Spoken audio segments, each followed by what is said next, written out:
الباقة بتخلص بسرعة وشاكك ان حد يكون مخترق الشبكة بتاعتك، او بتخش مثلا على صفحة الراوتر او معاك برنامج بيوضح لك عدد الاجهزة المتصلة معاك، بتلاقي ناس غريبة فبتخش تغير الباسورد وبرضه بيخشوا تاني. يبقى الفيديو ده بتاعك، تابع معايا الفيديو للنهاية.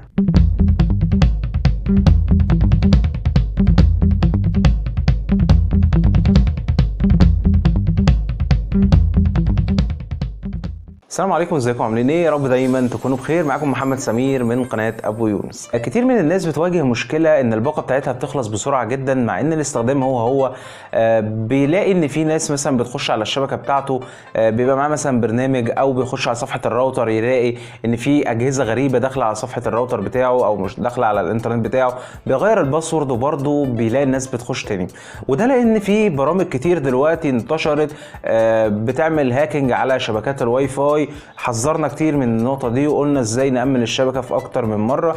النهاردة هنتكلم عن تأمين شبكة الواي فاي على راوتر الهواوي HG 630 الفيرجن 2 اللي هو VDSL من شركة وي، وبرضو الراوتر الموديل الثاني اللي هو ZTE 168N برضو VDSL من شركة وي. دول اكتر راوترين منتشرين جدا عند كل الناس، فهنطبق ان شاء الله الشرح النهاردة عليهم. ودلوقتي هعرض عليكم كل الخطوات الإجرائية اللي هنعملها علشان بنسبة 100% ان شاء الله ما يكونش في اي اختراق للشبكة بتاعتك وتكون مطمن. هنبدأ الشرح النهارده دلوقتي على الراوتر الهواوي. زي ما قلت لكم هنخش على صفحة الراوتر بالطريقة المعتادة، هكتب اليوزر نيم والباسورد بتوع الخدمة وهخش على صفحة الراوتر. بيكون في عندي فوق شريط اللي هو مكتوب فيه هوم وانترنت وهوم نتورك الى اخره. بختار هوم نتورك وبعد كده بيظهر لي قائمه على الشمال، بلاقي فيها كذا اختيار. بختار كلمه WLAN setting، بيبقى فيه على اليمين في نص الصفحه كذا عنوان رئيسي. بلاقي عنوان رئيسي او اختيار اسمه WLAN encryption، بدوس عليه بيظهر لي تحتيه كل اعدادات الواي فاي الخاصه بالشبكه بتاعتي. لو نزلت على اخر اختيار تحت خالص بلاقي كلمه هايد برودكاست، ودي اول خطوه هنعملها، ان احنا نعمل اخفاء للشبكه ما تكونش ظاهره اصلا في قائمه الشبكات ولا حتى ليك انت. وبرضو في اخر الفيديو هوضح لك ازاي تقدر تتصل على الشبكه لما بتكون مخفيه. طريقتها سهله جدا ما فيهاش حاجه. اول نقطه قلنا هنعمل اخفاء للشبكه عن طريق كلمه هايد برودكاست، هعلم عليها علامه صح. لو طلعت فوق شويه في حاجه اسمها السكيورتي مود او الاوثنتيكيشن تايب على حسب الموديل عندك، او نظام الحمايه. نظام الحمايه اعلى نظام حمايه موجود في صفحه الراوتر هو ال WPA2-BSK. تمام، ده هختار اعلى نظام حمايه. يبقى انا كده امنت الشبكه، عملت اعلى نظام حمايه. هنزل تحت شويه على ال WPA pre-shared key اللي هو الباسورد. النقطه الثالثه، الباسورد بتاعي لازم يكون حاجه صعبه. الحاجه الصعبه دي بتبقى عباره عن ايه؟ بتبقى عباره عن ارقام، حروف، رموز زي علامه الشباك، علامة الدولار، علامة النجمة، علامة الآت. كل دي علامات بيكون صعب الاختراق بالنسبة لها، لأن موضوع البرامج بتاعة الهاكينج والحاجات دي بتبقى معتمدة على ثغرة اسمها ال WPS وعلى تخمين الباسوردات.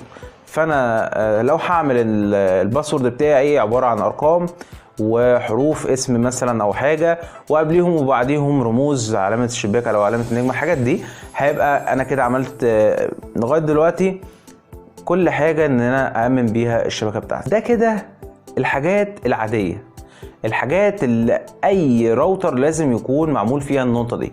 حاجه بقى على النقطه المهمه. لو معايا بقى لحد دلوقتي ما تبخلش عليا بلايك، انزل اعمل لايك للفيديو وشير عشان يوصل لكل الناس.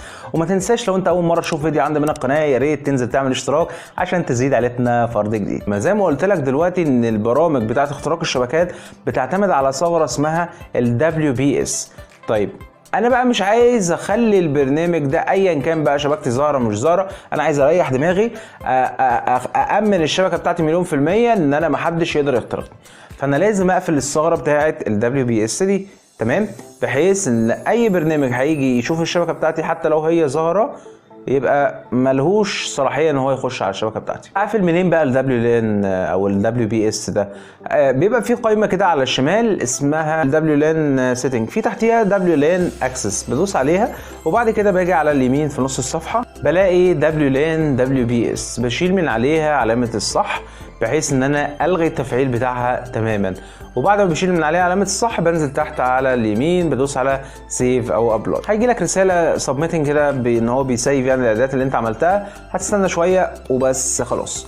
يبقى انا كده 100% امنت شبكة الواي فاي بتاعي. انسى حد يقدر يخترقها، والكلام ده عن تجربة. جرب وقول لي ايه الاخبار.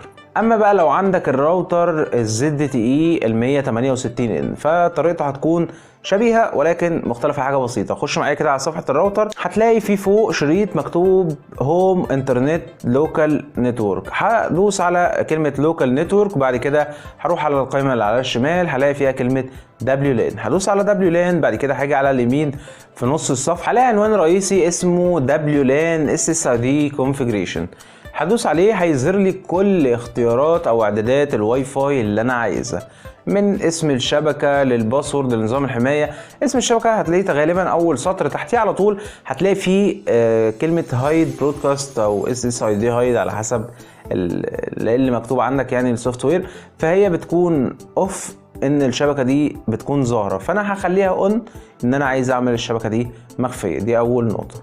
تاني نقطة هنزل على السكيورتي او نظام الحماية، هخليه زي الراوتر التاني هو WPA2-BSK. يبقى دي تاني نقطة. يبقى انا كده عملت اخفاء للشبكة، غيرت نظام الحماية، عليته اعلى حاجة. هنزل على ال WPA pre-shared key اللي هو الباسورد بتاع الواي فاي، هغيره زي ما قلنا، هنخلي فيه ارقام رموز عناصر عشان كل حاجة تبقى متأمنة. بعد ما بخلص هدوس على كلمة سيف او سبميت او ابلاي. اهم نقطة في موضوع اخفاء الشبكة ان انا اكون عارف اسم الشبكة بالظبط، اي حرف كابيتال، اي حرف سمول، اي مسافات. الباسورد نفس الفكرة، لان الشبكة مش هتكون ظاهرة اصلا في قائمة الشبكات، فانا هخش ادور عليها. هدور عليها بايه؟ هدور عليها باسمها. طيب انا قلت لكم في اخر الفيديو ان انا هشرح لكم ازاي تقدر تتصل على الشبكه المخفيه، ودي برضو طريقتها سهله جدا. عشان اتصل على اي شبكه مخفيه فالطريقه بسيطه جدا. بخش من الموبايل على قائمه شبكات الواي فاي، تحت الاسامي بتاعت الشبكات على طول لو الموبايل عندي عربي هلاقي مكتوب كلمه اضافه شبكه او اضافه شبكه يدويا. لو الموبايل انجلش فهلاقي كلمه اد نتورك، بدوس عليها بيظهر لي اول حاجه مكان لاسم الشبكه. بكتب اسم الشبكه زي ما قلت لكم بالظبط، اي حرف كابيتال، اي حرف سمول، اي مسافات ابقى عارفها علشان اكتبها مظبوط.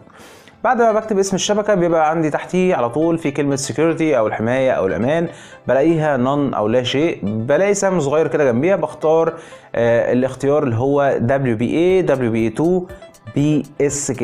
في بعض الموديلات الموبايلات بتكون ظاهره فيها اختيار غير كده او اختيارات غير كده، بختار منها WPA2 بيرسونال. بمجرد ما بتختار ده او ده بيظهر لك مكان تحتيه للباسورد. بكتب الباسورد بتاع الخدمه بتاعي وبدوس على كلمه سيف او كونكت، بيعمل معاه اتصال على الشبكه على طول. يبقى اذا محدش هيقدر يعمل اتصال على الشبكه الا مين؟ اللي معاه اسم الشبكه، نظام الحمايه، الباسورد. غير كده انسى ان حد يعمل اختراق على الشبكه بتاعتك نهائي. بس كده ده كانت كل حاجه في فيديو النهارده. يا رب الفيديو يكون عجبك. ما تنساناش بلايك للفيديو وشير عشان يوصل لكل الناس. ولو لسه اول مره تشوف فيديو عندي من القناه ما تنساش تعمل اشتراك في القناه عشان تزيد عائلتنا فرد جديد وتفضل منورنا دايما.